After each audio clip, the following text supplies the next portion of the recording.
This is the Anything Goes with Jackson Neill podcast.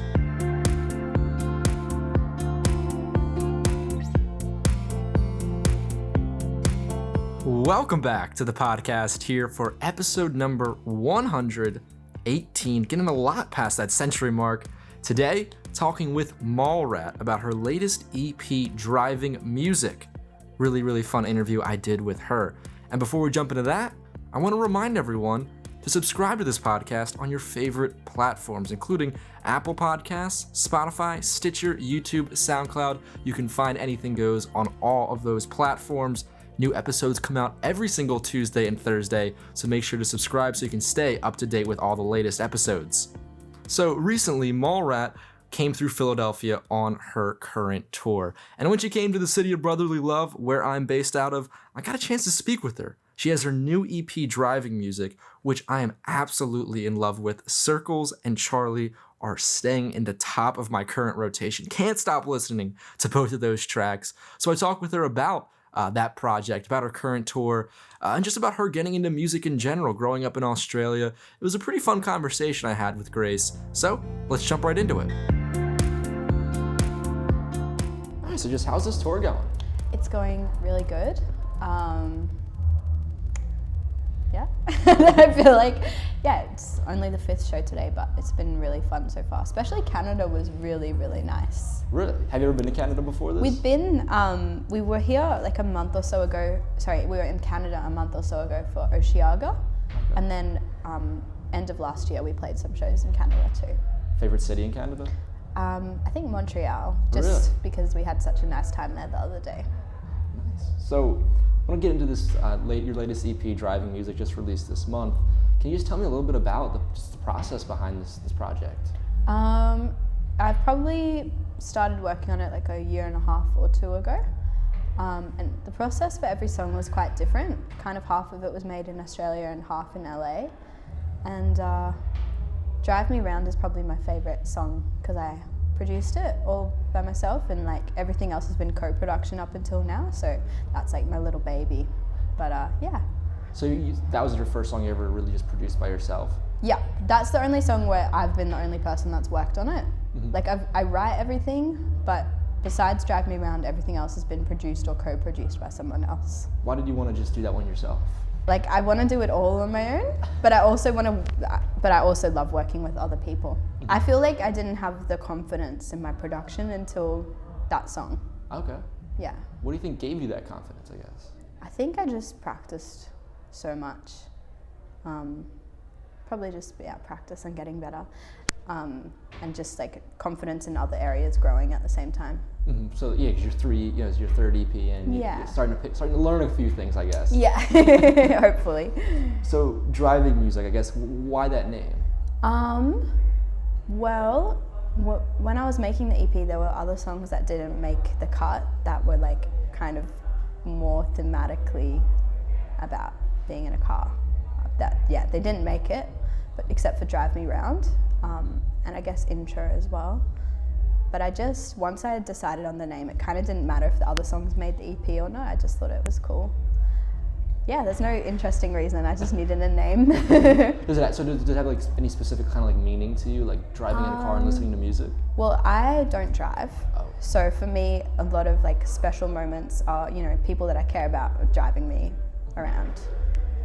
So a lot of my favorite memories are just being in the car with my friends. So, yeah. Oh, gotcha. So you're from Australia. Can you just tell me a little bit about what was it like growing up there? I guess I don't know what to compare it to, but Australia is a beautiful place to grow up. It's like very safe and like on a almost political level, like it's healthcare. Everyone has access to healthcare and free education, like a good free education. So it's a really good place to grow up. And it's warm, and it's also quite a small place. Okay. But yeah, I think it's good. Does it feel like, I guess, it's like, being in Australia, so that's kind of like a small place and like around the world from a lot of like major cities, I guess. Does it feel kind of like maybe like isolating or something coming from there? Yeah, definitely. When you realize the world is bigger, it starts to feel isolated. When you're little, it doesn't feel isolated. But it's so far away from everywhere. Whereas here, you know, it's like only a few hours almost to Europe. But in Australia, it's like takes more than a day on the plane Exactly. to get to Europe, and To it's get- expensive and stuff. To get like anywhere, basically, it feels like. Yeah. Like, you think about like New York, LA, London, all these places are just so far away. Definitely. So, you mentioned how you made this EP kind of like half in Australia and half in LA. I guess, what was it about making it in those two places? Like, well, how did those two places, I guess, affect the music? In Australia, I usually just work with my friends. Okay. And in LA, I kind of moved to LA in February. Well, I did move to LA in February, but I'm still half in Australia, half in LA. And I'm never in either of those places very much just because of tour and stuff. But working in LA, I guess, is different because everything seems to be at quite a high level.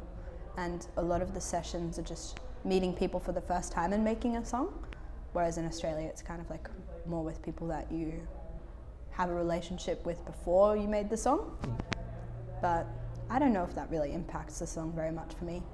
Oh, so you feel like you can just kind of like meet somebody and just strike it up and make a good track with them? I think so. I think it more depends on how I'm feeling that day than who I'm around. I think if it doesn't matter who I'm around, as long as I kind of have my own bubble to kind of like write lyrics. Gotcha. As long as you kind of feel like, I guess, like safe and like, okay, this is a person that I can write these lyrics to. They're Yeah. gonna understand and they're gonna pick up on it. Yeah.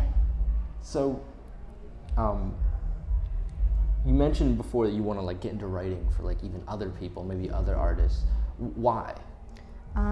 Because I feel like I have so many songs that will never come out that someone else could sing that just don't feel like me. I have like hundreds of songs that someone else could make good use of. And maybe I don't want to tour forever and ever, so it'd be nice to have something else to do to keep me busy. When you write a song, what makes you say, oh, this is a song for me, or maybe this is a song for somebody else? I don't know. I think it like I feel embarrassed singing it. I'm like, I was just trying to Really? finish it. Yeah. Or if I listen back to it, I'm like, no, that's not me. So in order for you to like perform a song, you really need those lyrics to kind of like connect with you on that level. Yeah, but sometimes your opinion changes a lot. Like UFO, I wrote to pitch, but then no one wanted it, and I was like, kind of sounds good, I'll just keep it. And I'm glad I did because I really like it. But originally, I wrote it not from my perspective, so I wasn't expecting to keep it. God. So when you I guess write from an outside perspective like that, it's almost natural to think, oh, maybe someone else could do it, but. Yeah, and maybe it's a good thing to go into it like putting less pressure on yourself. Like also the song on my new EP, When I Get My Braces Off, I just wrote it really quickly. I didn't think much of it. It was from my little sister's perspective. But sometimes it's easier like when you don't feel comfortable talking about something or don't have much to say, or you're just really tired and can't be bothered, then it's sometimes a lot easier to write from someone else's perspective. So yeah, maybe I should do that more. When you think about writing in someone else's perspective, like what helps you think in their kind of way? Like when you think like When You Get My Braces Off and thinking of your little sister, like what helps you get in the mindset to write a song from her perspective? I think it's easy just because I know her so well. I don't think I have to do anything in particular. But I mean, a lot of my songs are a mishmash of my perspective and stories that I've made up in my head, or stories of like my friends or family or something. So I probably do it more than I realize. Okay. So there are a couple quotes that I've read and you've said in interviews that I just find really fascinating. One about your last EP, In the Sky, where you said that you hope that none of your songs really sound the same. You hope all of your tracks kind of sound a little bit different. I guess, can you explain that to me? Where does that feeling come from? I get bored really quickly, and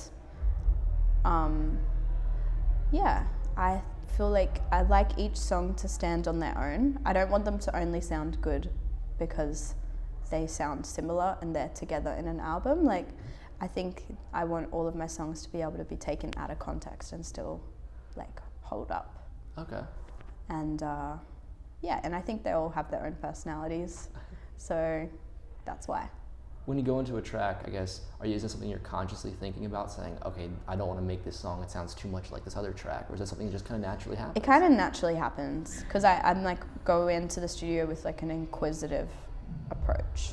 Like I want to just try, figure out new sounds and learn from whoever I'm in the room with, so yeah, it's very rare that things sound too similar, at least production-wise. Probably my melodies are sometimes a bit similar. Like in UFO and When I Get My Braces Off, they have a lot in common actually. Okay. But the verses are all like da da da da da da da da da, like that. So, yeah. So when you go into like produce a song, is it just at first are you just doing trial and error, just like trying a lot of different things and seeing what sticks? Yeah, I think so. Even if it's not a lot of different things, even if that's just the process, is like, let's just try it. Even if you don't think it's, well, yeah, just trying things for the sake of trying them, I think. Okay. There was another quote that that you said you don't really think of the next project that much. You're really kind of staying focused in the moment, and I guess that's something kind of crazy to me. I'm someone who always looks ahead. I'm always looking to the next thing. What do I do tomorrow, the next month? And a lot of people are like that. So how are you able to stay so focused on the current project you're working on, your current thing? Maybe it's just how my brain works. Like I can't really, maybe I can, but I don't really like to get too ahead of myself. I'm meant to be working on an album now, but I've just made a few beats. Mm-hmm. But I'm not stressed. It'll all come together. But yeah, I don't really know the answer to that. It's a little bit of a tough question kind of out there. So you mentioned right there an album, I guess. So now following these couple of EPs, I guess you're not thinking about it too much, but what is your just your general mindset going into now a full length? The more I think about it, the more I'm like, oh, maybe it won't be good. Because I don't really, actually, you know what, on these car trips for tour, I've been listening to albums. Mm-hmm. Usually I just listen to songs, like lots of different songs in a playlist. I've never been much of an album person, so I've never really like aspired to make one. I kind of just aspire to make a song that I love. Mm-hmm. So yeah, but I would love to I was like, maybe I could produce the whole album, but then I've got so many demos that I've started with other people that I'm like, actually, like, I should finish them. How are you gonna do all these different things at once? Yeah, I don't know what I'll do. What are some of those albums you've been listening to, I guess, that have been inspiring you? It's been, well, it's not so, more I've been playing catch-ups on recommendations. Mm-hmm. So, Japanese Wallpaper recommended me Postal Service album. Okay. So I listened to that. And also, I finished listening to Lana Del Rey's album, and I finally listened to Wolfgang Amadeus Phoenix, the Phoenix album. And yeah, I've just been like trying to get across everything that I've missed in the last few years. Mm-hmm. So you can write me a list and I'll listen in the car as well if you have any recommendations. Car trips are perfect for that. Yeah. So I guess now you have this latest EP out. You're working on this upcoming full length. How are you feeling right now? I don't know. I'm just floating around right now. Yeah, so I'm not really thinking about the album that much. I'm just thinking about the tour, probably, at the moment. Yeah, not a very good answer. How have these songs, I guess, transitioned into the live set? How's that? It's gone well, especially Drive Me Round, I think, because it's like a new direction for me. Mm-hmm. And I don't think I would have been a good enough performer last year, for example, to like pull it off, but I think I've when I started doing shows, it felt so uncomfortable to perform, but I've done so many like tours where we've been the support act and also so many huge crowds at home that I feel like I finally figured it out and I'm getting better. Mm-hmm. And so I think the songs kind of work now because I'm a better performer. Was there like a specific show, I guess, or a moment where you're like, oh wow, maybe I'm getting the hang of this whole performing thing? Yeah, there've been a few, like every few months something else happens. I'm like, oh, I figured that out now. Like, it's pretty crazy. I think especially when we go, like at the beginning of the year, we did like 2-3 months of just being like support acts here in America and overseas, where like in Europe, where not that many people know our music and it's really tough, but it made us like get to a consistent level. And then we went back home for our headline tour and it was like the best thing ever because we combined like our skills getting better with actual people that are so enthusiastic about the songs. So that was pretty magic. Exactly. When the fans bring the energy, it's just able to it's a whole nother level. Walk in the park. Exactly. You're able to have that confidence and then perform just so much better. Yeah. Well, those are all my questions. Thank you so much for doing this. Thank you so much for talking to me.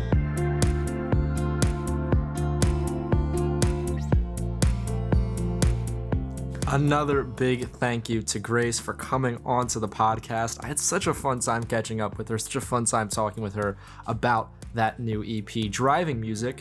And speaking of it, if you want to go check it out, go down into the show notes. There, the first two links are one to listen to the EP and the other one to follow Mallrat so you can keep up with everything that she is doing. And with that, that'll wrap it up for this episode of Anything Goes with Jax and Neill. Thank you so much for listening. Remember, make sure to subscribe and rate this podcast on your favorite platforms because that does a lot to help grow the show. New episodes every Tuesday and Thursday. For more episodes of this podcast, as well as my sports and music podcasts, go to jacksonneillpodcast.com. That's the go-to spot for everything that I publish. Now, if you're a really big fan of the show, maybe consider becoming a subscriber on Patreon. There, I put cool bonus content from both my sports and music podcasts, as well as some bonus content from interviews I do on here. So, go and check that out. For just a couple dollars a month, or even $1 a month, you can become a subscriber and get access to even more cool content I make. I write, record, produce, do everything for these podcasts myself as a full-time college student. So, getting that little bit of support off Patreon just helps me spend a little bit more time on these podcasts. If you want to stay up to date on everything I'm doing, you can follow me on Instagram and Twitter at JacksonNeill20. Today's music is by Analog by Nature with their song CDK Sunday. Thanks again for listening. We'll see you all next time.